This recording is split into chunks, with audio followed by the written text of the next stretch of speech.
3 nouvelles. En premier, puisqu'on était avec eux, on va lancer l'aviron de Gaulois.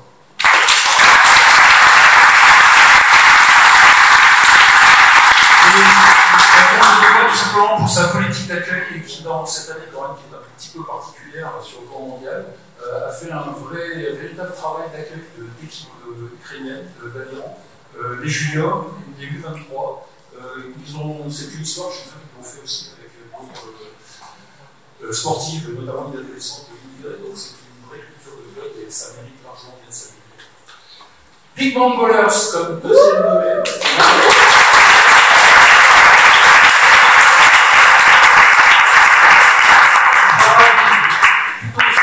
Souci d'intégration et qui font un vrai travail depuis plusieurs années, notamment avec un grand rôle du Renault, en société, de l'ouverture sur le monde extérieur par l'intermédiaire du sport. C'est vrai qu'il y a là encore un vrai travail de fond qui est fait et qui méritait d'être salué grandement.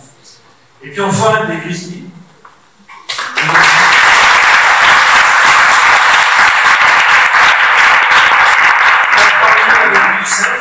D'ailleurs, en articulation avec les brûleurs de l'eau et les centaures, c'est toujours sympa quand vous êtes autour de la table pour développer des actions en commun.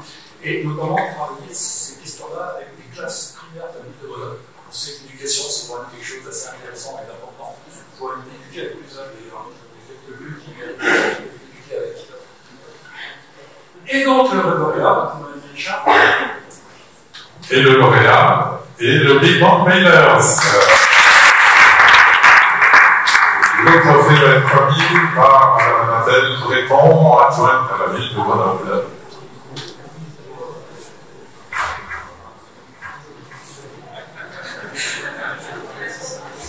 Bonsoir tout le monde, merci beaucoup. Comme vous le voyez, les Big Bang Ballers, c'est une famille.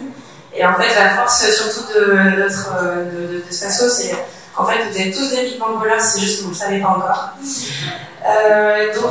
Merci, on est honoré de pouvoir recevoir ce prix pour la deuxième année consécutive pour le Passeport Festival, qui est, du coup, cette année, on va relancer l'expérience, et ce sera le 17 juin, donc vous êtes tous, évidemment, invités à pouvoir nous contacter, puis pouvoir trouver une place avec nous dans cet événement, pour vraiment faire de l'inclusion, et de la manière dont on l'entend, c'est d'avoir au même moment, sur le même terrain, des personnes qui vont avoir des capacités complètement différentes, des champions, des personnes qui débutent complètement, des personnes qui ont certaines déficiences, etc.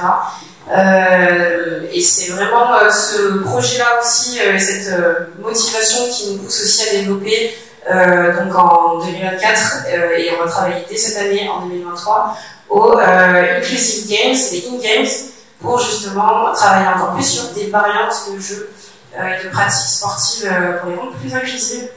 Donc pareil, même principe, vous êtes les bienvenus dans cette démarche, ce mouvement qu'on avait lancé déjà il y a un an sur cette même estrade des clubs accueillants. Donc ravi d'être encore là ici avec vous.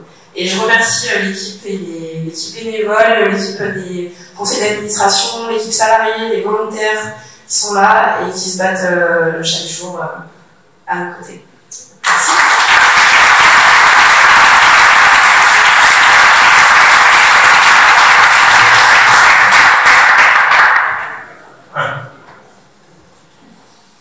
Alors, nous passons à sport et citoyenneté.